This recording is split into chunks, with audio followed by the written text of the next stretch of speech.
Assalamualaikum warahmatullahi wabarakatuh. Innal hamdalillah nahmaduhu wa nasta'inuhu wa nastaghfiruh wa na'udzu billahi min shururi anfusina wa sayyiati a'malina.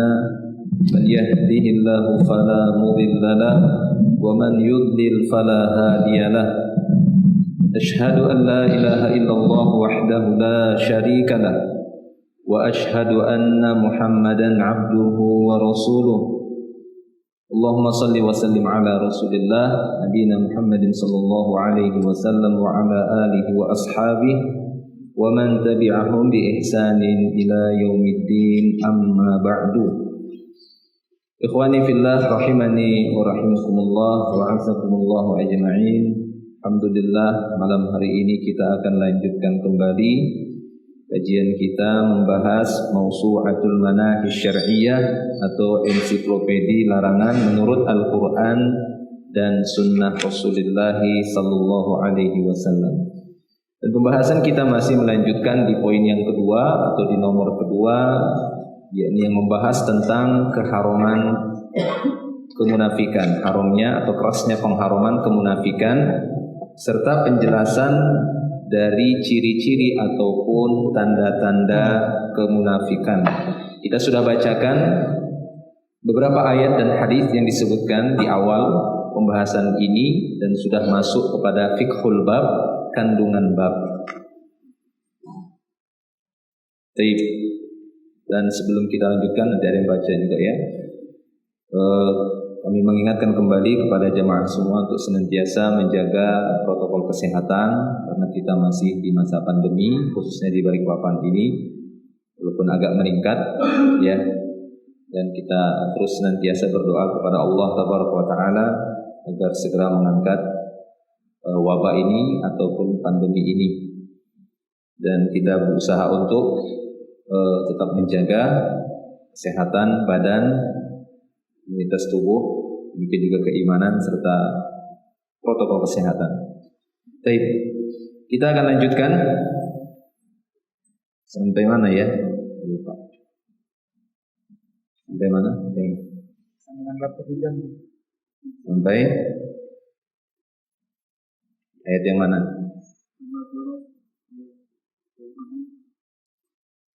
Surah Al-Baqarah. Idza laqul ladzina amanu qalu amanna, itu ya.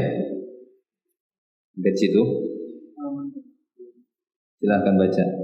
Hah? Qari.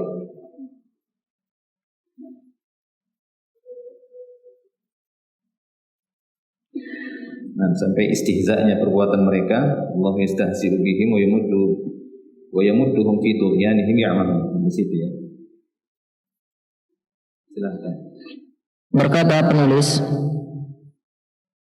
mereka berpaling dari Al-Quran dan As-Sunnah untuk mengolok dan melecehkan orang yang berpegang teguh dengan keduanya. Mereka tidak mau tunduk kepada hukum Al-Quran dan As-Sunnah karena sudah merasa gembira dengan ilmu yang tidak berguna. Sebanyak apapun disebabkan kesombongan dan keangkuhan mereka, engkau lihat mereka selalu mengolok-ngolok orang-orang yang berpegang teguh dengan Al-Quran dan As-Sunnah. Allah Subhanahu wa ta'ala berfirman, Allahu yastahzi'u bihim wa yamudduhum fi tughyanihim ya'mahun. Allah akan memperolok-olok mereka dan membiarkan mereka terombang-ambing dalam kesesatan. Baik. Jadi di antara sifat buruk mereka yang sangat sering mereka tampakkan dan perlihatkan adalah sikap istihza, suka mengolok-ngolok, baik itu secara langsung mengolok-ngolok Allah Tabaraka wa Ta'ala dengan sindiran-sindiran mereka. Terlebih lagi mereka sangat-sangat sering mengolok-ngolok para sahabat, orang-orang beriman pada waktu itu, Rasulullah sallallahu alaihi wasallam. Seperti latar belakang yang menyebabkan turunnya ayat tentang perbuatan istihza mereka, qul abillahi wa ayatihi wa rasulihi kuntum tastahzi'un. Itu dalam surat Taubah ya, dalam surat Taubah ayat 60-an itu. Katakan ya Muhammad, apakah Allah, ayat-ayatnya dan Rasulnya yang kalian jadikan bahan untuk memperolok-olok. Ya, qul abillahi wa ayatihi wa rasulihi kuntum tastahzi'un.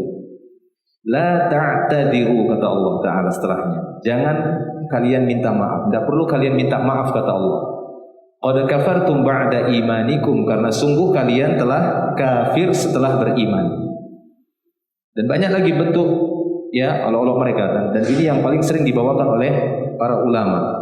Ini kasus perang Tabuk, di perjalanan perang Tabuk, karena pada waktu itu orang-orang munafik juga ikut di barisan kaum muslimin. Akan tetapi sebenarnya mereka adalah orang yang paling pengecut, paling banyak makannya, paling pengecut kalau ketemu musuh, ya, dan paling pintar berbicara. Tapi hal tersebut mereka tuduhkan kepada orang-orang beriman, kepada para sahabat, sehingga keburukan mereka itu tidak terlihat. Begitu cara orang-orang jahat, semisal kaum munafikun seperti itu. Sebenarnya sifat-sifat buruk itu ada pada diri mereka, tapi yang mereka tuduh orang lain, orang yang baik. Nah, para sahabat mereka tuduh seperti itu. Salah seorang di antara mereka mengatakan, ma ra'aitu misla qurra'ina haula'i arghaba butunan wa adzaba al-sunan wa ajbana indal liqa. Ini kurang lebih perkataan mereka. Kami tidak pernah melihat semisal para qori-qori kami ini. Yang mereka maksud siapa? Para sahabat, istihza. Ini ceritanya di antara para ulama tafsir membawakan ini di antara latar belakang turunnya ayat tadi. Qul abillahi, katakan ya Muhammad sama mereka, apakah Allah, ayat-ayatnya dan Rasulnya yang kalian jadikan bahan olok-olokan? Padahal yang mereka olok-olok siapa? Sahabat.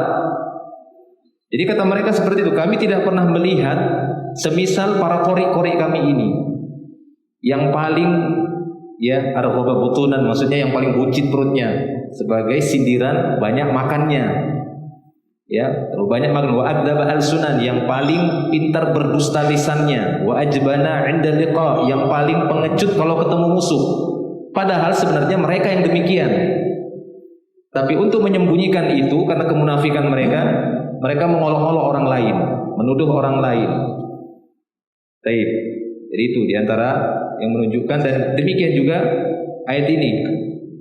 Sebagaimana tadi disebutkan oleh penulis bahwasanya mereka berpaling dari Al-Quran dan Sunnah untuk mengolok-olok dan melecehkan orang-orang yang berpegang teguh dengan keduanya. Jadi ketika mereka mendapati ada orang-orang yang teguh, ya, kokoh di atas agama Allah, di atas Al-Quran dan Sunnah, mereka tidak suka, karena mereka tidak mampu dan tidak mau demikian, sehingga mereka berusaha untuk mengolok-olok orang-orang yang saleh, orang-orang yang mustaqim, yang istiqamah di atas Al-Quran, di Sunnah, di atas manhaj orang-orang yang saleh. Baik.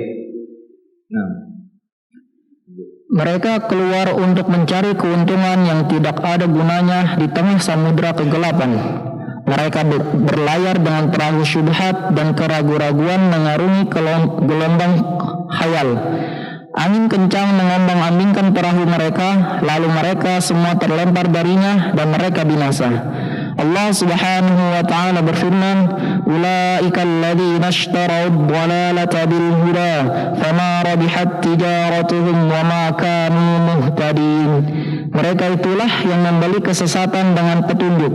Maka perdagangan mereka itu tidak beruntung dan mereka tidak mendapat petunjuk. Nah, ini ciri-ciri mereka yang lainnya.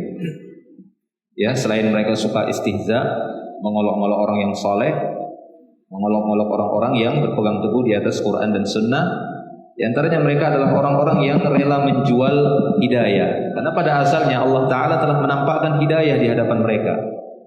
Akan tapi itu mereka jual hanya untuk membeli dhalalah, hanya untuk membeli kesesatan, sehingga hal tersebut justru ya menambah kesesatan bagi mereka, dan Allah Ta'ala memperumpamakan mereka seperti perdagangan. Fama rabihat, yakni tidak ada keuntungan. Rabih, ya rabiha, ini rabih, tidak ada keuntungan bagi tijarah mereka. Ma rabihat tijaratuhum, tijarah mereka itu tidak ada untungnya sama sekali, karena mereka telah membeli kesesatan dengan hidayah yang seharusnya hidayah itu mereka ambil, kemudian mereka pegangi secara sungguh-sungguh dan benar, tapi justru mereka jadikan untuk membeli kesesatan, sehingga mereka pun terombang-ambing terus di dalam samudera kegelapan dan terlempar ya dari perahu mereka.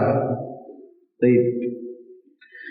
Cahaya iman bersinar menerangi mereka sehingga mereka bisa melihat jalan hidayah dan kesesatan. Nah, pada asalnya mereka diberikan cahaya, ada hidayah, ketemu dengan Rasulullah SAW, mendapatkan hidayah Islam, yaitu cahaya iman bersinar menerangi mereka sehingga mereka bisa melihat jalan hidayah dan mana kesesatan. Nah. Kemudian cahaya itu padam lalu berganti dengan api yang menyala-nyala. Mereka disiksa dengan api tersebut dan mereka larut serta tenggelam dalam kegelapan. Allah Subhanahu wa taala berfirman, "Mathaluhum kamathalil ladzi istawqada nara falamma adaa'at ma hawlahu dhahaballahu binurihim wa tarakahum fi dhulumatin la yubsirun." Perumpamaan mereka seperti orang-orang yang menyalakan api. Setelah menerangi sekelilingnya, Allah melenyapkan cahaya yang menyinari mereka dan membiarkan mereka dalam kegelapan, tidak dapat melihat. Jadi ini perumpamaan. Ya, Allah Subhanahu wa taala banyak memberikan perumpamaan di dalam Al-Qur'an, banyak sekali. Ini salah satu perumpamaan yang Allah Subhanahu wa taala sebutkan dalam surah Al-Baqarah ini ayat yang ke-17. Ini perumpamaan bagi orang-orang munafik tersebut yang pada awalnya Allah Subhanahu wa taala menampakkan dan memperlihatkan kepada mereka hidayah. Mana hidayah, mana kesesatan. Ya, mathaluhum kamathal alladzi istawqada naran. Istawqada nar, yakni orang yang telah memiliki cahaya di sebuah tempat, di sebuah wilayah ataupun di sebuah perjalanan yang gelap gulita. Kan butuh cahaya kan? Butuh cahaya. Pada awalnya mereka telah memiliki itu, istawqada nar. Ya, akan tetapi cahaya tersebut falamma adaa'at ma haulahu. Ketika cahaya tersebut mampu menerangi sekeliling mereka, artinya mereka bisa berjalan seharusnya. Seharusnya mereka bisa berjalan di gelap malam tersebut dengan cahaya yang telah diberikan kepada mereka. Akan tetapi dahaballahu binurihim. Allah hilangkan cahaya tadi karena apa? Karena kemunafikan mereka. Ya, tidak sungguh-sungguhan mereka di dalam memegangi hidayah tersebut, cahaya Allah Subhanahu wa taala tersebut, sehingga Allah taala pun menghilangkan cahaya tersebut, wa tarakahum fi dhulumat, dan membiarkan mereka dalam kegelapan. Ya. Makanya kalau sudah dibiarkan dalam kegelapan, tidak ada cahaya, maka apa? La yubsirun. Pastinya tidak akan bisa yubsir, tidak bisa melihat. Yandur, yubsir yakni yandur atau yara. Nah, terus. Pendengaran hati mereka telah tertutupi ketulian sehingga tidak dapat mendengar seruan iman. Penglihatan mereka telah diselimuti kebutaan sehingga tidak dapat melihat hakikat-hakikat Al-Quran. Lisan mereka telah dikuasai kebisuan sehingga tidak bisa mengucapkan kebenaran. Allah Subhanahu wa taala berfirman, "Summun bukmun umyun fahum la yarji'un." Mereka tuli, bisu, dan buta sehingga mereka tidak dapat kembali. Jadi Allah Subhanahu wa taala memberikan kepada mereka pendengaran sam'un, kan, tapi mereka tertimpa sum, ini ketulian, ya, bukum ya, ini bisu, tidak bisa berbicara. Makanya ketika orang-orang yang beriman melihat kemungkaran, kemudian mereka diam, tidak mau menjelaskan kepada manusia tentang kemungkaran itu, maka mereka bisa tergolong kepada ya setan bisu, istilah itu ya, setan bisu. Karena setan itu diantara cara menggelincirkan manusia juga dengan cara menggoda manusia supaya tidak mau berbicara tentang kebatilan. Ya, tidak mau berbicara tentang kebatilan. Maksudnya tidak mau berbicara menjelaskan kebatilan itu. Dia goda, setan itu akan menggoda, jangan bicarakan. Dibuat, ditakut-takuti, ditakwif. Nanti kamu kena ininya, kena seperti itu. Akan tapi bagi orang-orang yang beriman dan berilmu, niscaya mereka akan berusaha menyampaikan kebenaran dan menyampaikan pula kepada manusia bahwasanya hal itu adalah kebatilan ataupun kemungkaran. Namun harus dengan kaidah dan dengan hikmah. Nah, ini yang menimpa mereka. Jadi mereka tuli, kemudian bisu, mereka juga ya buta, a'ma atau umyun, tidak bisa melihat. Padahal sebenarnya secara zahirnya badan mereka bisa mendengar, bisa bicara, dan bisa pula melihat. Dan tapi Allah Subhanahu wa taala menjadikan mereka menjadi tuli sebagaimana orang yang tuli, bisu ataupun buta. Nah, wahyu tercurah atas mereka, di dalamnya terdapat kehidupan bagi hati dan jiwa mereka. Namun mereka hanya mendengar gelegar halilintar peringatan, ancaman dan pembebanan yang diembankan kepada mereka pagi dan petang. Ini diibaratkan bahwasanya mereka tiap hari pagi dan petang mendengar ucapan Rasulullah, karena tidaklah beliau berucap melainkan berdasarkan wahyu. Tapi mereka rasakan itu bagaikan petir, bagaikan geledek yang menyambar-nyambar, yang menakutkan mereka. Tapi mereka juga tidak mau juga takut. Ya, dengan kemunafikan mereka tidak mau takut kepada Allah Subhanahu wa taala. Padahal kalimat-kalimat dari Rasulullah sallallahu alaihi wasallam, baik itu dari Al-Qur'an atau dari hadis-hadis beliau, itu bagaikan petir bagi mereka yang menyambar-nyambar mereka tiap pagi sampai petang. Mereka dengarkan hadis-hadis Rasulullah sallallahu alaihi wasallam. Nah, mereka menutup telinga dengan jari jemari dan menutupinya dengan pakaian mereka, lalu melarikan diri sekuat tenaga.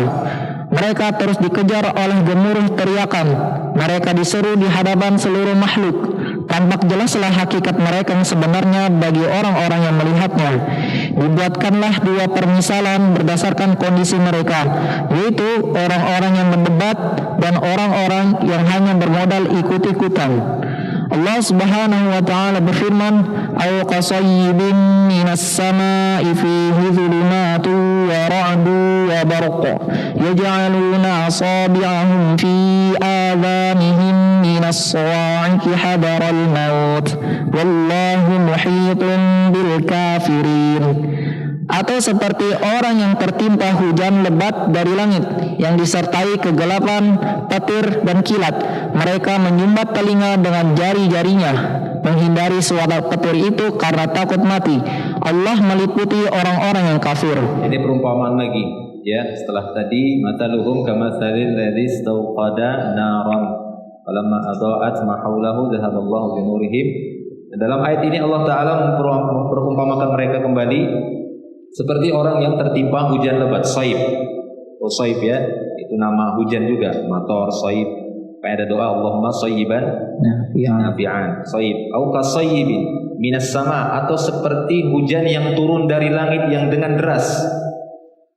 Ya, sekiranya cahaya itu terang, suasana itu terang benderang, tapi hujannya lebat, menakutkan atau tidak? Ya, cukup menakutkan sebenarnya. Ini sudah hujan yang sangat lebat, kemudian fihi dzulumat, disertai dengan apa? Kegelapan. Hujan sudah sangat lebat, kemudian suasana juga sangat gelap. Sudah begitu, sudah gelap, hujan lebat, tidak hanya berhenti sampai di situ, ditambah lagi apa? Ra'd, barq. Ya, ini jenis-jenis petir, ya, kilat. Sebagian ahli ini ada membedakan antara ra'd dan barq. Ini bukan pembahasannya, tapi nanti ya ada pembahasan lain. Intinya di situ, ya, dalam kegelapan kemudian disertai ada kilatan-kilatan, ya, petir, seperti itu. Nah, ini kan kondisinya menakutkan atau tidak? Sehingga apa? Yaj'aluna asabi'ahum fi adhanihim. Mereka jadikan tangan-tangan mereka, jari mereka di telinga mereka, karena ya takut mereka mendengar kalimat-kalimat tersebut.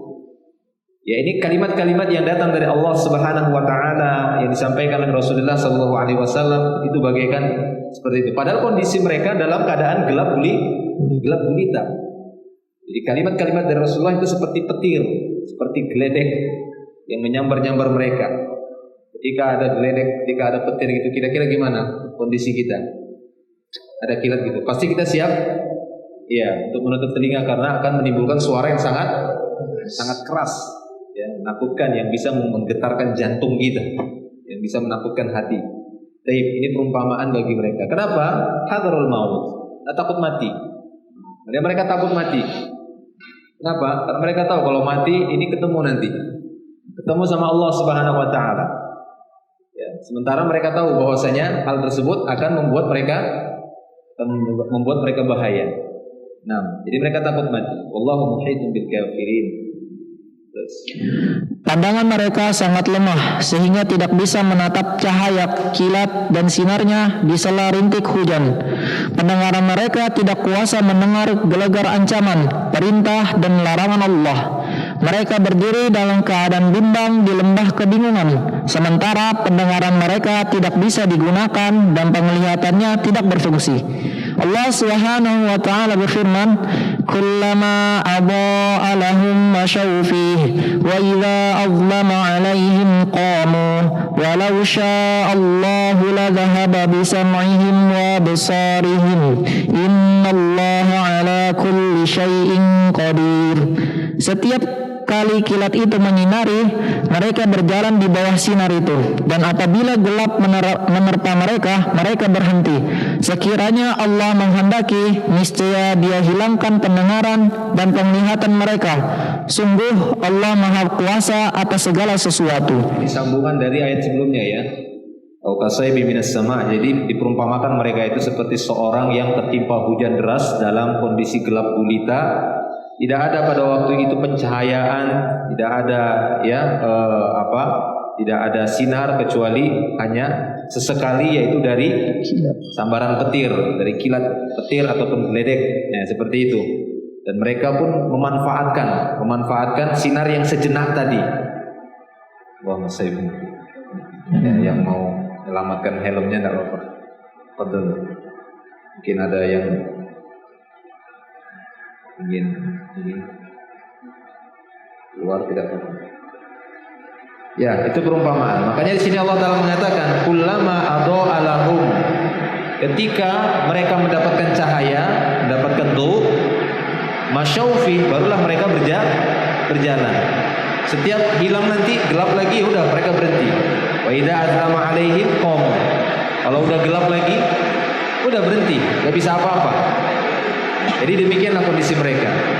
Makanya Allah Ta'ala di sini memberikan ancaman, kalau sekiranya Allah Ta'ala berkehendak, niscaya Ia akan mampu menghilangkan pendengaran mereka dan penglihatan mereka. Allah Maha Kuasa atas segala sesuatu. Baik. Mereka memiliki tanda-tanda yang dapat dikenali dan telah dijelaskan dalam Al-Quran dan As-Sunnah. Sangat jelas bagi ahli iman yang memperhatikannya. Mereka dikuasai penyakit ria yang merupakan sejelek-jelek penyakit, dan mereka juga dirundung rasa malas dalam melaksanakan perintah-perintah ilahi, sehingga keikhlasan adalah perkara yang sangat berat bagi mereka. Allah Subhanahu wa taala berfirman, "Wa idza qamu ilas salati qamu kusala yura'una an-nasa wa la yadhkuruna Allah illa qalila." Apabila mereka berdiri untuk salat, mereka lakukan dengan malas. Mereka bermaksud ceria atau ingin dipuji di hadapan manusia, dan mereka tidak mengingat Allah kecuali sedikit sekali. Ini diantara ciri-ciri orang-orang munafikun ketika mengerjakan sholat. Ya, ini diantara tanda-tanda mereka yang mudah dikenali. Disebutkan di dalam Al-Quran, demikian juga disebutkan dalam banyak hadis-hadis Rasulullah SAW. Orang-orang yang beriman akan mampu memperhatikan ini. Bahkan di masa sahabat pun mereka tahu dari ciri-ciri munafik, yaitu dari perkara sholat. Mereka akan paham orang-orang munafik itu yang berat menghadiri sholat isya dan sholat subuh. Ya, orang-orang para sahabat juga tahu yang paling sering terlambat sholat berjamaah itu orang-orang munafik. Mereka kenali.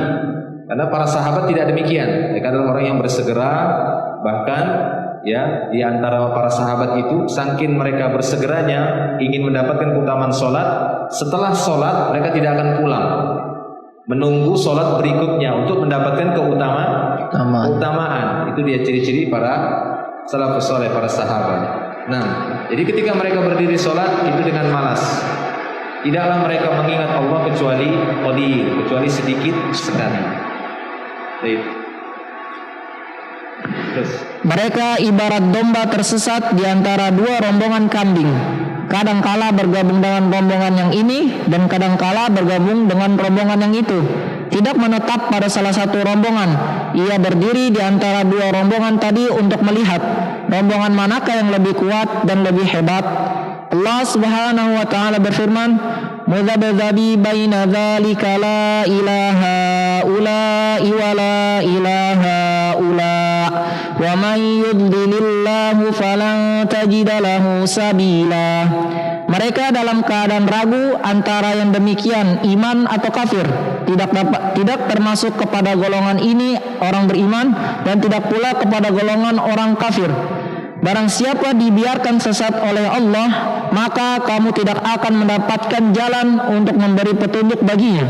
Ya, ini ciri mereka yang berikutnya, yakni muzabzabun, orang yang bimbang, orang yang tidak bisa memastikan ya di sana atau di sini. Jadi bisa di sana, ya bisa di sini, tergantung kebutuhan mereka. Makanya Nabi Shallallahu Alaihi Wasallam dalam hadisnya menyebutkan tentang manusia atau orang-orang yang dzul wajhain, yang punya dua wajah. Kata beliau Shallallahu Alaihi Wasallam, min syarrin nas dzul wajhain. Di antara ciri manusia yang jelek adalah punya dua wajah. Ya, punya dua wajah. Jadi ya'ti haula'i biwajhin wa ya'ti haula'i biwajhin. Jelek-jelek manusia adalah seorang yang punya dua wajah. Dia datang kepada mereka yang ini dengan satu wajah dan datang kepada yang lainnya dengan wajah yang lainnya. Ini seburuk-buruk manusia kata beliau sallallahu alaihi wasallam. Itulah yang dimaksud oleh beliau di sini adalah munafik, ataupun dalam peribahasa kita apa? Ular kepala. Iya, ada peribahasa gitu, ular kepala dua. Ada istilah itu kan? Gak pernah dengar? Ya sudah, gak pernah dengar. Kepala 7 kali. Ya. Terus, jadi itu yang mudzabdzabina baina dzalik la ilaha ula'i wa la ilaha ula'i. Jadi enggak di sini, enggak di sana. Enggak sama orang kafir, enggak sama orang beriman. Itulah dia kelompok munafiqun. Terus mereka senantiasa menunggu kehancuran para pengikut Al-Quran dan As-Sunnah. Manakala pengikut Al-Quran dan As-Sunnah memperoleh kemenangan berkat pertolongan Allah, mereka berkata, bukankah kami juga bersama kalian? Mereka banyak bersumpah atas nama Allah untuk itu. Akan tetapi bila mana musuh-musuh Al-Quran dan As-Sunnah yang memperoleh kemenangan, mereka berkata, bukankah kalian tahu bagaimana eratnya persaudaraan di antara kita? Bukankah kita teman dekat? Bagi yang ingin mengenal mereka, maka lihatlah karakteristik mereka dalam kalam Rabbul Alamin. Niscaya engkau tidak butuh keterangan lain lagi.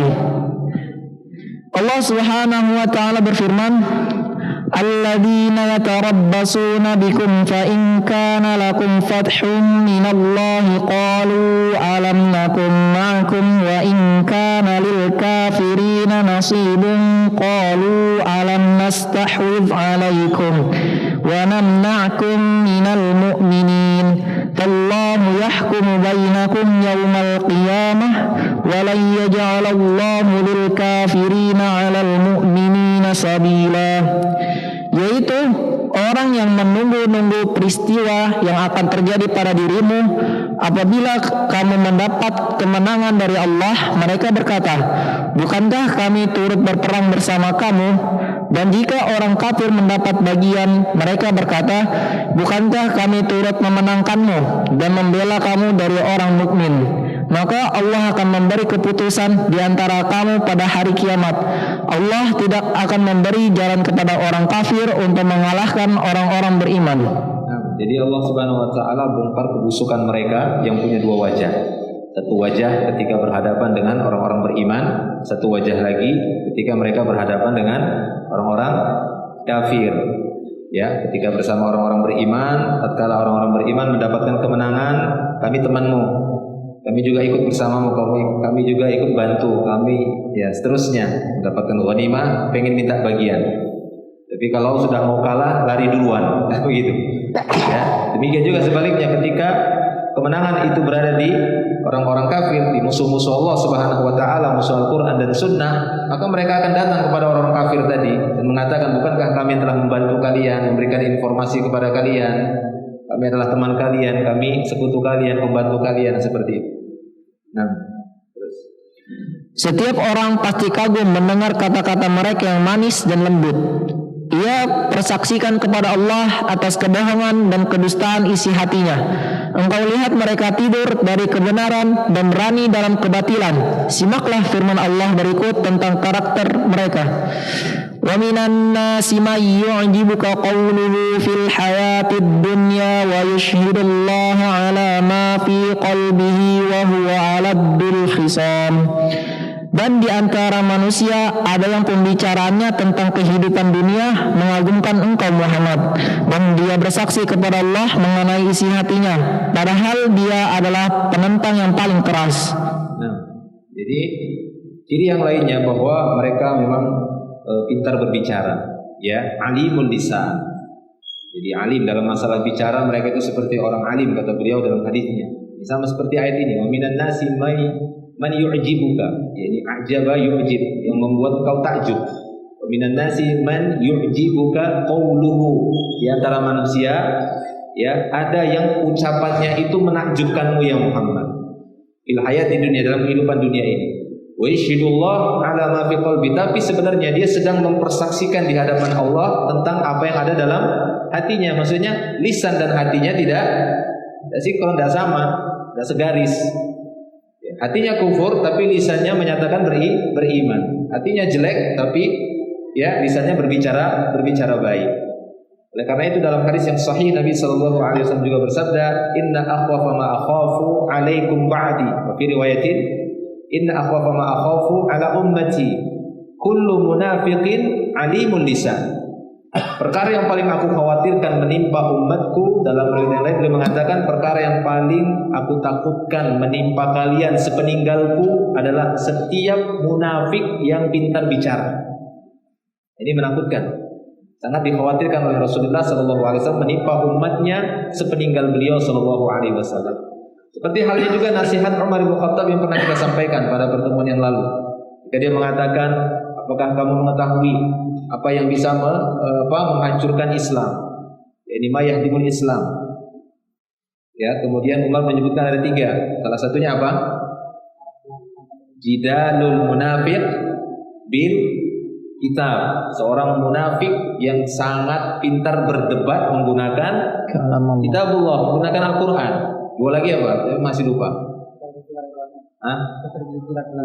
Apa bahasa Arabnya? Zallah, ya, zallatul alim.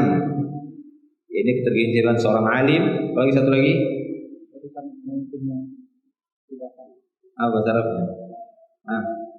Hukmul a'immatil mudillin, ya, keputusan hukum para penguasa yang menyesatkan, yang merusak. Dan salah satunya jidalul munafik bil kitab. Jidal itu, ini seorang munafik yang suka berdebat, mendebati manusia tapi menggunakan kitab Al-Qur'an. Ini merusak sekali. Ya.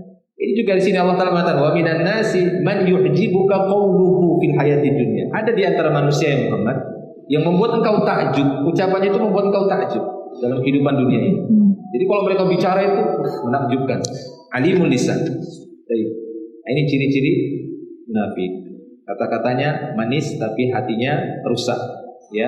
Dan Allah Subhanahu wa taala mengetahuinya. Wa yushhidullah, sebenarnya dia sedang mempersaksikan di hadapan Allah apa fi qalbi. Yushhidullah ala ma fi qalbi. Dia sedang menyaksikan di hadapan Allah apa yang ada dalam hatinya. Maksudnya hatinya enggak sama dengan di lisannya. Mereka menganjurkan para pengikut mereka kepada perkara yang merusak bangsa dan negara, dan melarang mereka dari perkara yang membawa maslahat dunia dan akhirat. Mereka lemparkan perintah dan larangan itu di antara jamaah ahli iman dalam sholat, zikir, zuhud, dan ijtihad. Allah Subhanahu wa taala berfirman, "Wa idza tawalla sa'a fil ardi liyufsida fiha wa yuhlikal harfa wan nasl, wallahu la yuhibbul fasad." Dan apabila dia berpaling dari engkau, dia berusaha untuk berbuat kerusakan di bumi serta merusak tanaman-tanaman dan ternak, sedang Allah tidak menyukai kerusakan. Ciri mereka yang lainnya, mereka sebenarnya adalah ya manusia-manusia, orang-orang atau oknum-oknum yang merusak bangsa dan negara. dalam satu negara, dalam satu bangsa, dalam satu tatanan, ya, ketatanegaraan atau satu kerajaan atau satu wilayah lah, terserah apapun istilahnya. Ketika ada orang-orang munafik di tengah-tengah mereka, tengah-tengah satu negara, bangsa, mereka sebenarnya yang merusak. Mereka lah perusak-perusaknya, seperti disebutkan dalam ayat ini. Ya, wa idza tawalla, jika mereka berpaling darimu, sa'a fil ardi, maka mereka akan berjalan di muka bumi ini, berusaha di muka bumi ini untuk apa? Liyufsida fiha, yani fil ardi, untuk melakukan ifsad, untuk melakukan pengrusakan di muka bumi ini.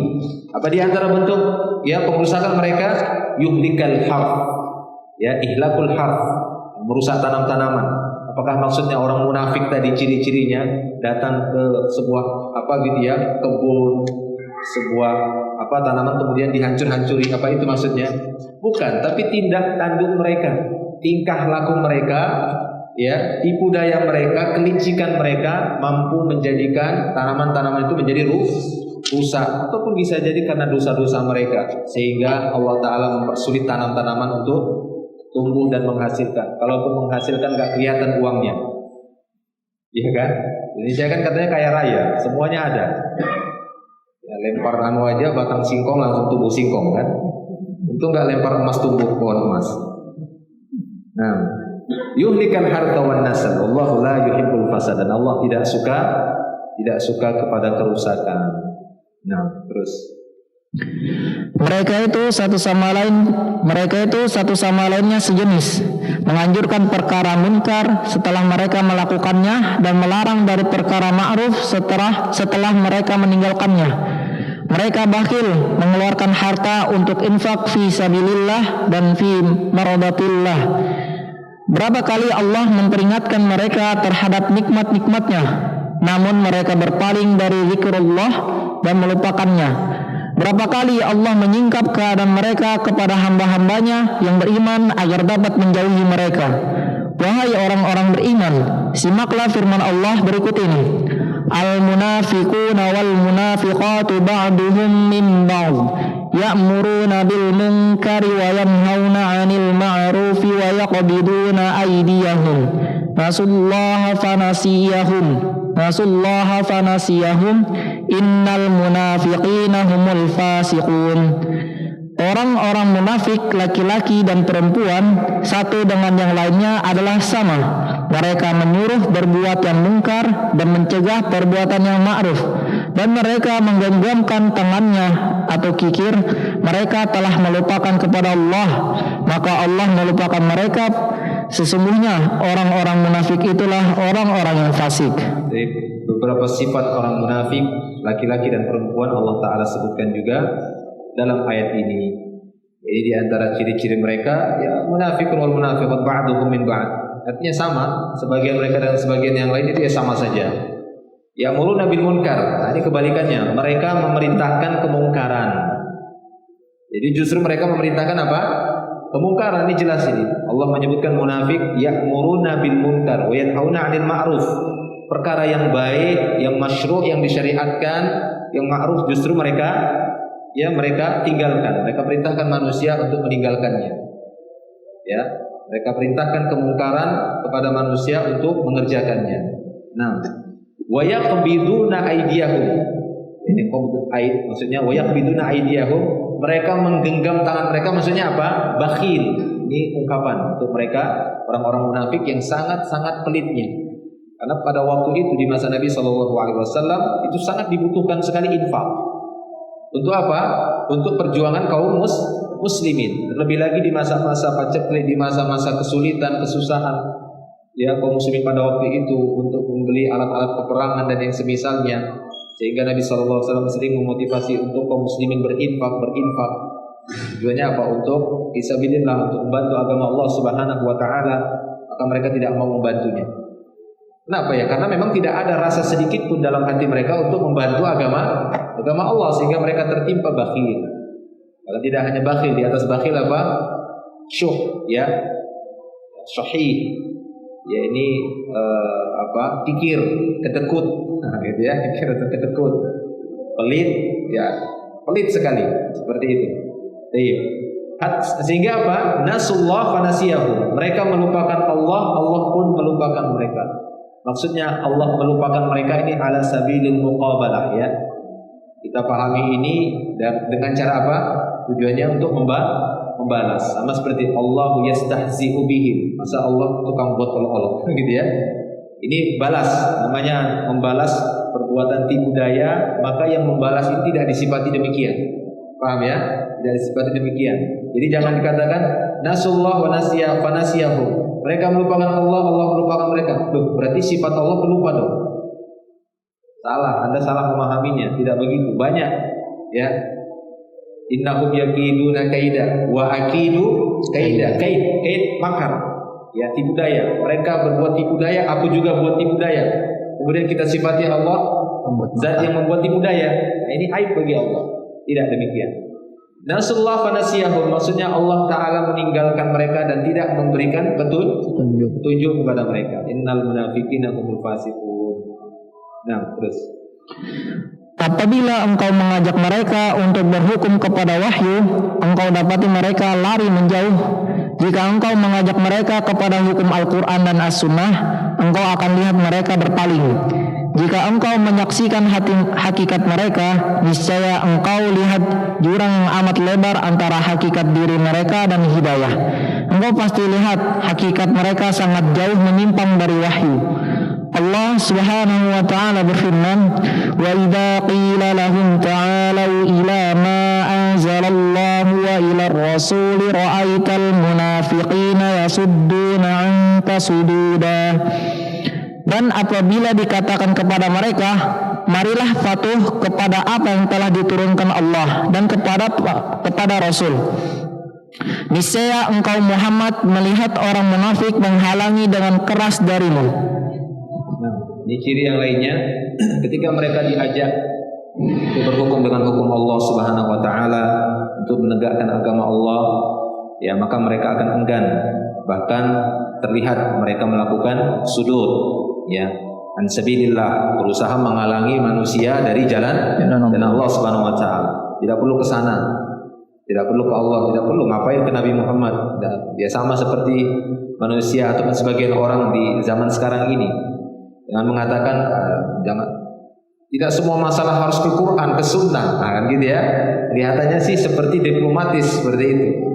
Tidak semua masalah itu harus sedikit-sedikit merujuk ke Quran, ke Sunnah. Padahal Allah Ta'ala turunkan Al-Quran dan utus Rasulnya adalah untuk menghukumi semua urusan manusia, perkara-perkara adat manusia, muamalah manusia, perkara-perkara yang mubah, itu semua diturunkan oleh Allah Subhanahu Wa Ta'ala, ya, pokok-pokok hukumnya agar bisa menjadi hukum di tengah-tengah manusia. Tapi justru mereka mengajak manusia atau menghalangi manusia dari jalan Allah Subhanahu wa ta'ala.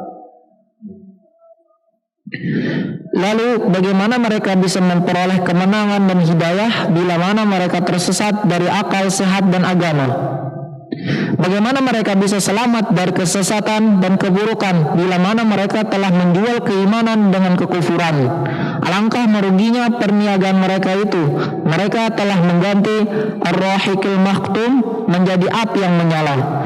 Allah Subhanahu wa ta'ala berfirman, "Fakaifa idza asabathum musibatun bima qaddamat aydihim thumma ja'uka yahlifuna billahi in aradna illa ihsanan wa taufiqa." Maka bagaimana halnya apabila kelak musibah menimpa mereka orang-orang munafik disebabkan perbuatan tangannya sendiri. Kemudian mereka datang kepadamu Muhammad sambil bersumpah, "Demi Allah, kami sekali-kali tidak menghendaki selain kebaikan dan kedamaian." Zakum, syubhat dan keraguan telah melekat dalam hati mereka sehingga sulit untuk membuangnya. Allah Subhanahu wa ta'ala berfirman, "Ulaikal ladzina ya'lamullahu ma fi qulubihim fa'rid 'anhum wa'idhum wa qul lahum fi anfusihim qawlan baligha." Mereka itu adalah orang-orang yang sesungguhnya Allah mengetahui apa yang ada di dalam hatinya. Karena itu berpalinglah kamu dari mereka dan berilah mereka nasihat dan katakanlah kepada mereka perkataan yang membekas pada jiwanya. Ya. Jadi Allah Subhanahu wa ta'ala di sini menyebutkan bentuk ciri-ciri mereka yang lainnya yang suka bersumpah ya. Tsumma ja'uka yahdifuna billah in aradna illa ihsanan wa taufiqan. Lihat bagaimana ketika mereka datang kepada Nabi SAW, mereka bersumpah. Ya, tujuannya apa? Untuk menutupi kebohongan dan kedustaan mereka. Dan sambil mereka mengatakan in aradna illa ihsanan, tidaklah yang kami inginkan melainkan kebaikan. Itulah ya ucapan mereka, au taufiqan, tidaklah yang kami inginkan melainkan taufik. Maka Allah Subhanahu wa taala menyebutkan dalam surah An-Nisa tersebut, ya, fa'rid anhum, berpalinglah dari mereka, wa'idhum, beri mereka mau'izah, beri mereka nasihat pelajaran, wa qul lahum fi anfusihim qawlan baligha, dan katakan kepada mereka terhadap diri mereka ucapan yang menyentuh jiwa, ucapan yang mengangkat jiwa, karena penyakit mereka itu ada pada kejiwaan mereka, pada qalbnya ataupun batinnya. Nah, celakalah mereka, alangkah jauhnya mereka dari hakikat keimanan. Alangkah dustanya pengakuan mereka sebagai ahli tahqiq dan ma'rifah. Alangkah jauh perbedaan mereka dengan pengikut Rasul. Allah Subhanahu wa taala telah bersumpah dalam kitabnya atas nama dirinya yang maha suci dengan sebuah sumpah yang sangat agung. Ahli basirah, orang-orang yang mempunyai pandangan yang dalam pasti mengetahui kandungan sumpah tersebut. Hati mereka pasti merasa takut karena agung dan besarnya sumpah itu. Allah telah berfirman dalam kitabnya sebagai peringatan terhadap para walinya dan penjelasan terhadap keadaan kaum munafikin. Allah Subhanahu wa taala berfirman, "Fala wa rabbika la yu'minuna hatta yuhakkimuka fima shajara bainahum thumma la yajidu fi anfusihim harajan mimma qadaita wa yusallimu taslima." Maka demi Rabbmu, mereka tidak beriman sebelum mereka menjadikan engkau Muhammad sebagai hakim dalam perkara yang mereka perselisihkan, sehingga kemudian tidak ada rasa keberatan dalam hati mereka terhadap putusan yang engkau berikan, dan mereka menerima dengan sepenuhnya.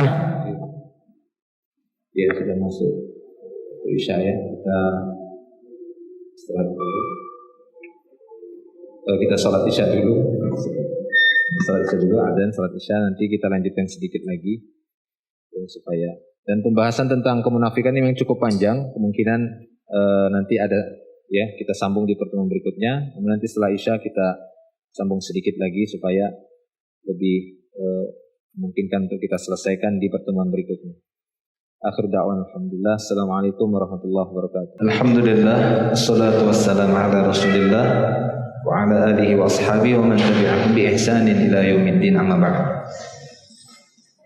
Kita lanjutkan kembali untuk salat sunnah ba'diyahnya, bisa setelah selesai kajian nanti insyaallah. Dan kita akan teruskan tadi sampai di Nisa 65. Ya, baca silakan.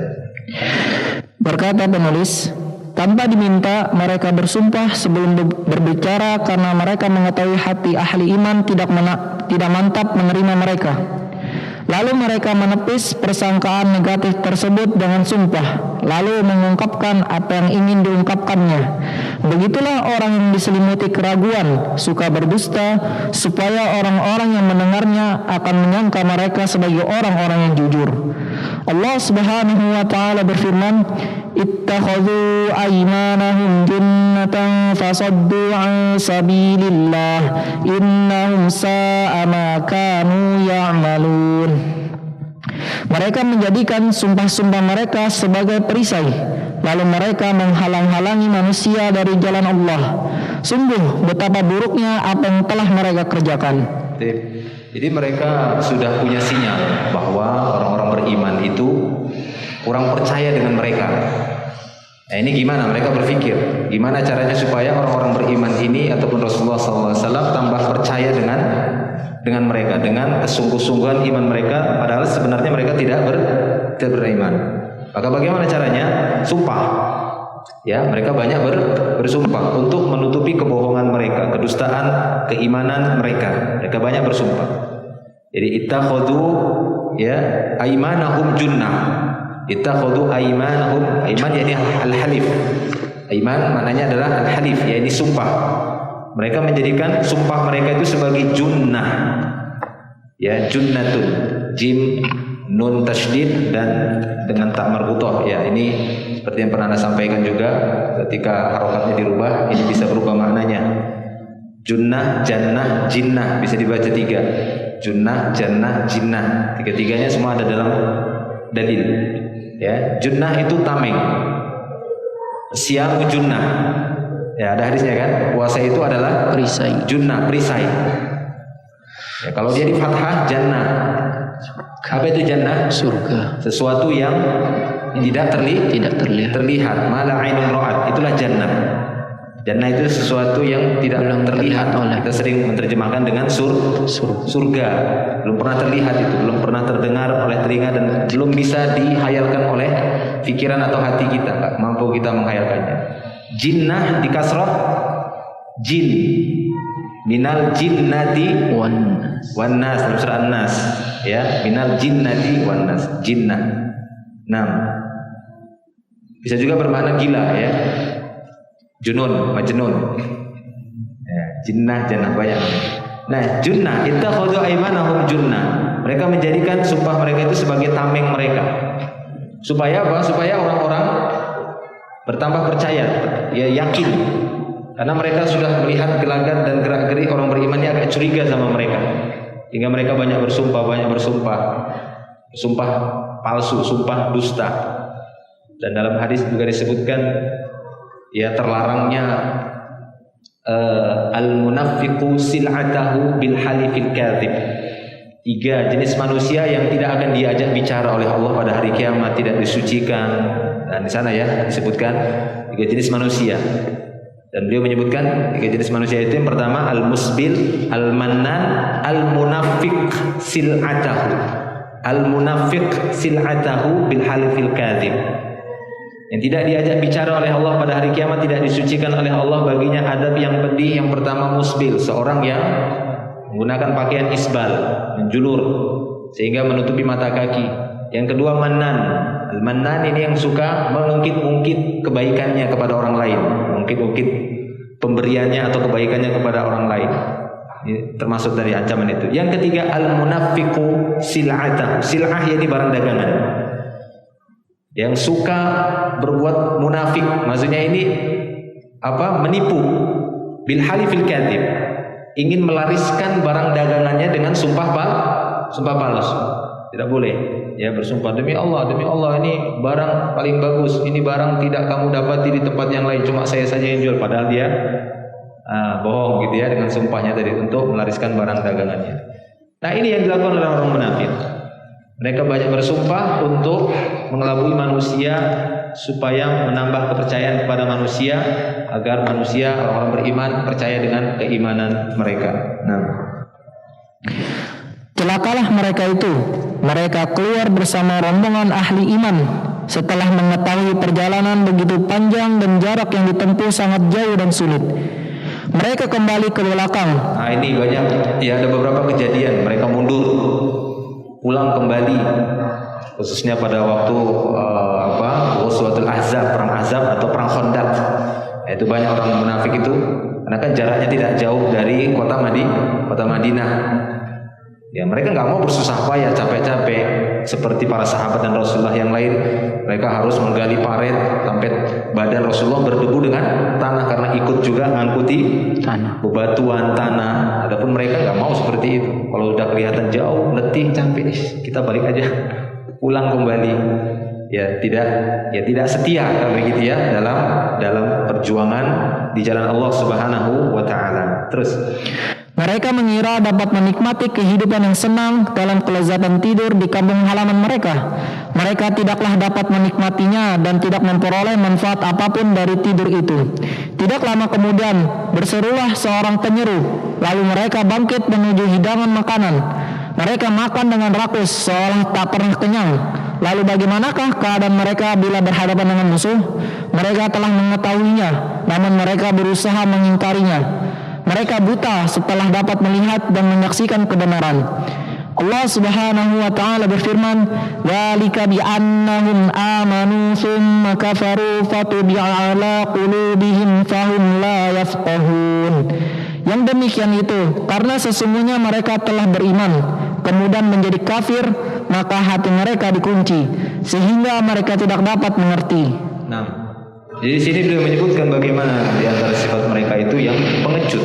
Sebenarnya mereka adalah orang-orang yang hadarul maut, takut mati. Maka orang yang takut mati bagaimana diajak perang? Kalaupun sekiranya mereka terlihat ikut perang, itu sudah takut-takut. Tidak mau yang di depan mereka, maunya yang di belakang dengan berbagai alasan. Bahkan kalau bisa pulang, lebih enak pulang. Kemudian mereka menikmati makanan karena mereka adalah orang yang paling banyak makannya. Tapi hal tersebut mereka tuduhkan kepada para sahabat seperti yang kita sebutkan tadi di awal.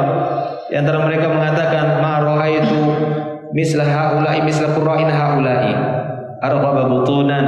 Butun ya ini batn, arghaba butunan wa akdzaba alsunan wa ajbana 'inda liqa. Ini ajbana ini pengecut. Jadi itu yang mereka tuduhkan kepada kaum muslimin. Padahal sebenarnya mereka yang demikian, ya. Bagaimana mereka dikatakan pemberani ikut perang sementara mereka sendiri hadarul maut.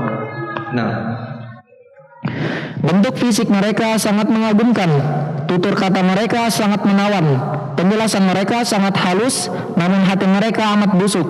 Hati mereka sangat lemah. Mereka laksana pohon kayu yang tersandar, tidak bisa berbuah dan telah dicabuti dari akarnya. Lalu disandarkan ke tembok untuk menegakkannya agar tidak diinjak oleh orang-orang yang lalu lalang. Allah Subhanahu wa taala berfirman, "Wa idza ra'aitahum tu'jibuka ajsamuhum wa yaqulu tasma' liqaulihim ka'annahum khushubun musannadah yahsabuna kulla sayhatin 'alaihim humul 'adu fahdharhum qatalahumullahu anna yufakun." Dan apabila engkau melihat mereka, tubuh mereka mengagumkanmu. Dan jika mereka berkata, engkau mendengarkan tutur katanya. Mereka seakan-akan kayu yang tersandar. Mereka mengira bahwa setiap teriakan ditunjukkan kepada mereka. Mereka itulah musuh yang sebenarnya. Maka waspadalah terhadap mereka. Allah membinasakan mereka. Bagaimanakah mereka dapat dipalingkan dari kebenaran? Di sini disebutkan lagi beberapa ciri mereka yang mungkin tadi sudah kita singgung. Wa idza ra'aitahum tu'jibuka ajsamuhum. Ajsam, jismun, jamaknya ajsam. Jadi jasmani kita bilang, orang bahasa kita jasmani, dari bahasa Arab juga kali itu ya. Jismun, ajsam, ajsamuhum. Wa idza ra'aitahum, jika engkau melihat mereka, tu'jibuka ajsamuhum, maka jasmani mereka, ya, setelan mereka, apalagi postur mereka, cara berpakaian dan semisalnya itu sangat menakjubkan. Jadi begitulah orang-orang munafik untuk menutupi kekufurannya, menutupi kebusukannya itu dengan casing lah bahasa gitu ya, dengan sampulnya, dengan penampilan mereka sehingga menakjubkan Nabi Shallallahu Alaihi Wasallam. Wa iyaqulu tasma' liqaulihim. Jika mereka berbicara, niscaya kau akan tertarik untuk mendengar apa yang mereka ucapkan. Jadi benar-benar lisan mereka itu alimul lisan, seperti yang kita sebutkan tadi. Ka'annahum khusyubun musannadah. Allah memperumpamakan mereka seperti khosyab, jamaknya khusyubun. Apa khosyab? Kayu. Seperti sebatang kayu. Sebatang kayu yang tak berakar. Namanya sebatang kayu yang sudah tak berakar, itu tidak akan membuahkan. Itu tidak. Kalau tadi sebatang kayu yang masih berakar masih memungkinkan dia untuk membuahkan ataupun setidaknya menumbuhkan dedaunan, masih ada manfaatnya. Tapi ini seperti sebatang kayu yang tak berakar, ya tidak mungkin dia bisa menumbuhkan, ya tidak akan tumbuh daun padanya dan tidak akan pula berbuah padanya. Ya, bisakah dia berdiri dengan sempurna? Tidak bisa. Maka dia membutuhkan yang lainnya. Dia harus mencari tempat bersandar. Ini perumpamaannya. Supaya apa? Supaya dia tidak terinjak, tidak dilindas oleh orang-orang. Ketika dia tidak bisa lagi berdiri dengan kokoh, pastinya dia akan dilempar. Ini perumpamaan mereka. Ka'annahum khusyubun musannadah. Nah, ini juga yang penting. Yahsabuna kulla sayhah alaihim. Mereka mengira setiap teriakan ditujukan kepada mereka. Jadi mereka terlalu terbawa perasaan. Ini orang-orang munafik. Mereka itu adalah orang-orang yang terlalu terbawa perasaan. Setiap kali ada obrolan, setiap kali ada teriakan, atau setiap kali ada seruan dari Nabi SAW, mereka langsung terbawa perasaan. Ini kita yang disinggung ini, kita yang disindir ini. Itu mereka. Itulah ciri-ciri orang munafik pada waktu itu. Kalau bahasa kita sekarang apa namanya? Baper. Ya, baper. Jadi mereka memang selalu terbawa, mudah sekali terbawa seperti itu. Yahsabuna kulla sayhah alaihim. Mereka kira setiap teriakan itu untuk mereka, padahal kan tidak semuanya. Kadang untuk orang kafir, gitu ya. Kadang untuk orang-orang fasik, kadang juga untuk orang-orang beriman. Ayat itu turun berkaitan dengan orang-orang beriman, kesalahan orang-orang beriman juga. Enggak hanya untuk orang munafik saja, tapi demikianlah. Yahsabuna kulla sayhah alaihim humul adu. Mereka itulah sebenarnya musuh. Fahdharhum, maka hati-hatilah terhadap mereka. Terus. Mereka menunda-nunda sholat dari awal waktu sampai ke akhir waktu. Nah, ini ciri mereka, suka menunda sholat. Ya, mereka itu orang-orang yang suka menunda sholat. Nah, mereka mengerjakan sholat subuh tatkala matahari terbit, mengerjakan sholat asar ketika matahari mulai tenggelam. Mereka mengerjakannya bagaikan patukan burung gagak atau sholat patuk ayam.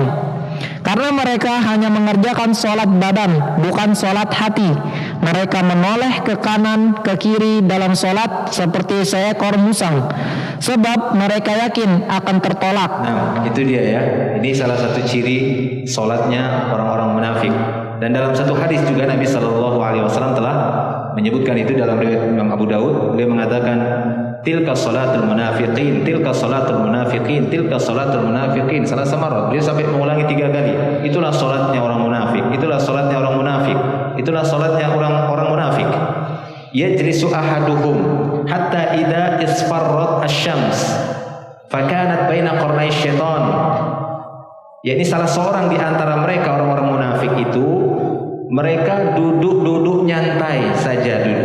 Hatta idza isfarrat syams, sehingga apabila matahari itu sudah benar-benar menguning, fakanat baina qarnay syaitan, bahkan ketika matahari sudah di antara 2 tanduk syaitan, jadi sudah benar-benar hampir hilang, qama fanaqara arba'an, barulah ketika waktu seperti itu kan udah mau habis waktu ini, sudah di ujung waktu sholat asar, udah mau habis, qama, baru mereka berdiri. Ya, Rasulullah tidak mengatakan fasalla arba'an, baru mereka sholat 4 rakaat asar, enggak. Fanaqara. Apa arti naqar? Ya, naqar tayr, burung. Ya, fanaqara arba'an, mereka mematuk 4 kali. Jadi seperti burung mematuk, seperti kata beliau sini. Jadi begitulah orang munafik. Fanaqara arba'an kata beliau. Dan sudah mau habis waktu asar, matahari sudah benar menguning, sudah di antara 2 tanduk syaitan, sudah mau tenggelam, baru mereka bangkit untuk mengerjakan sholat seperti burung mematuk. Ya, seperti burung mematuk. Nah, wala yadhkuruna la yadhkuruna Allah illa qalila, kata Rasulullah. Mereka tidak mungkin seperti itu bisa mengingat Allah dengan sempurna. Gimana? Ketika mereka sholat itu suka noleh-noleh. Mereka tidak boleh menoleh, iltifat oleh sana lagi sholat. Kalau melirik boleh, yang tidak boleh itu menoleh. Kalau melirik misalnya, untuk melirik ke sana, boleh atau tidak? Boleh. Boleh kalau ada kebutuhan. Tapi jangan sering kayak gini. Ngapain nanti sholat? Tapi boleh saja, boleh gitu kalau ada kebutuhan. Yang bisa membatalkan sholat itu kalau menggerakkan ininya. Nah, itu tidak boleh. Kalau sekedar melirik, yang tidak boleh melirik ke atas. Walaupun ini tidak mendongak, tapi jangan melirik ke atas, karena terlarang ya. Sholat melihat ke langit. Tapi kalau kanan kiri, ke depan atau ke tempat sujud, itu hal yang dibolehkan. Tapi terus, belum selesai dari baca ya, lanjut. Mereka tidak menghadiri sholat Jum'ah, mereka tidak menghadiri sholat jamaah, namun mereka mengerjakannya di rumah atau di toko. Jika bersengketa, mereka berlaku curang. Jika mengikat perjanjian, mereka melanggarnya. Jika berbicara, mereka berdusta. Jika berjanji, mereka mungkir. Jika diberi amanat, mereka khianat. Begitulah muamalah mereka kepada sesama makhluk, dan begitu pula lah muamalah mereka kepada Al-Khaliq. Simaklah firman Allah tentang mereka di awal surah Al-Mutaffifin dan di akhir surah At-Tariq. tidak ada yang dapat mengabarkan kepadamu tentang sifat mereka selain Allah yang Maha Tahu. Allah Subhanahu wa taala berfirman, "Ya ayyuhan nabiyyu jahidil kuffara wal munafiqina waghluz 'alaihim wa ma'wahum jahannam wa bi'sal masir." Wahai Nabi, berjihadlah melawan orang-orang kafir dan orang-orang munafik dan bersikap keraslah terhadap mereka. Tempat mereka adalah neraka jahanam dan itulah seburuk-buruk tempat kembali. Dari apa yang disebutkan oleh beliau ini sudah banyak kita sebutkan juga sebelumnya ya, tentang ciri-ciri kemunafikan, terutama dalam masalah muamalah mereka yang banyak mengingkari ataupun banyak melanggar ya, banyak pelanggaran dalam muamalah mereka. Kata beliau di sini bisa diperhatikan dalam awal-awal surat Al-Mutaffifin. Jadi mereka itu adalah orang-orang yang suka berbuat tatfif, curang dalam masalah timbangan. Dia kalau menuntut haknya maka mereka sangat keras, tapi ketika disuruh untuk menyempurnakan kewajiban maka mereka sangat lalai, sangat lambat, ya suka mengurangi hak orang lain dan seterusnya. Di sini beliau menyertakan firman Allah Tabaraka wa Taala dalam surat Taubah ayat 73, "Wahai Nabi, jahidil kuffar wal munafiqin." Wahai Nabi, yakni berjihadlah, lakukanlah perlawanan kepada orang-orang kafir dan orang munafik, waghluz 'alaihim, dan bersikap keraslah terhadap mereka. Jadi ghul sini menunjukkan bahwasanya ya tidak boleh bersikap ya lemah lembut, dalam artian di sini jangan sampai lunak dalam artian sehingga terpengaruh kepada mereka, menjadikan mereka sebagai teman dekat, ya, menjadikan mereka sebagai teman dekat sehingga terpengaruh dengan kemunafikannya. Nah, betapa banyak jumlah mereka, padahal mereka lah yang paling sedikit. Betapa angkuhnya mereka, padahal mereka lah yang paling hina dina. Betapa jahilnya mereka, sedangkan mereka berlayak pintar. Alangkah terpedayanya mereka oleh Allah karena kejahilan mereka terhadap keagungannya. Allah Subhanahu wa taala berfirman, "Wa yahlifuna billahi innahum laminkum wa ma hum minkum walakinnahum qaumun yafraqun." Dan mereka orang-orang munafik bersumpah dengan nama Allah bahwa sesungguhnya mereka termasuk golonganmu, namun mereka bukanlah dari golonganmu, tetapi mereka orang-orang yang sangat takut kepadamu. Jadi kata beliau betapa banyak jumlah mereka padahal mereka lah yang paling sedikit. Ya, artinya karena saking banyaknya di antara kelompok mereka, hampir rata-rata semuanya adalah orang munafik. Tapi sebenarnya jumlah mereka sedikit. Namun kerusakan yang ditimbulkan sangatlah besar. Ya, mereka adalah orang yang paling hina dina di bumi ini. Betapa jahilnya mereka, sedangkan mereka berlagak pintar. Jadi mereka adalah orang-orang yang terlihat seperti pintar karena pintarnya berbicara, padahal sebenarnya mereka hanya pintar berdebat saja. Kesesatan yang ada pada mereka membuat mereka terperdaya. Baik, wallahu a'lam. Kita cukupkan dulu ya sampai di sini. Nanti insyaallah kita akan lanjutkan di pertemuan berikutnya. Mudah-mudahan bisa kita selesaikan di nomor kedua ini. Ya, karena di sini beliau menganggap bahwasanya perkara ataupun berkaitan dengan kemunafikan memang cukup banyak di dalam dalil-dalil Al-Qur'an dan hadis, sehingga di sini beliau cukup panjang membahas tentang masalah ya keharuman kemunafikan ini serta ya ciri-cirinya yang begitu banyaknya, dari ciri-ciri mereka yang sangat rusak dan membahayakan kaum muslimin. Wallahu a'lam, sampai di sini dulu. Nanti kita lanjutkan lagi di pertemuan berikutnya. Semoga apa yang kita sampaikan menambah ilmu bagi kita semua, ilmu yang bermanfaat dan memperkuat keimanan kita kepada Allah Tabaraka wa Ta'ala. Dan terkhusus lagi di masa pandemi ini, semoga Allah Tabaraka wa Ta'ala senantiasa memberikan kesehatan bagi kita semua, bagi keluarga kita, ya, dan bagi kaum muslimin, dan segera mengangkat wabah ini dari ya bumi kita sehingga kita bisa kembali beraktivitas sebagaimana sedia kalanya. Akhiru da'wana alhamdulillah, subhanakallahumma bihamdik, asyhadu an la ilaha illa ant, astaghfiruka wa atubu ilaik. Assalamualaikum warahmatullahi wabarakatuh.